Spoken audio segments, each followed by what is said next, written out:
فامضي يا سيادة الرئيس فيما أنت ماض إليه.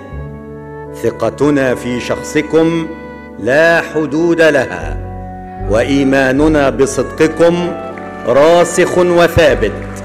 واعلم أن الله سبحانه وتعالى لن يخذلك أبدا ما دامت نيتك خالصة لوجهه الكريم، وما دام عملك مصوبا نحو المصلحة العليا للبلاد.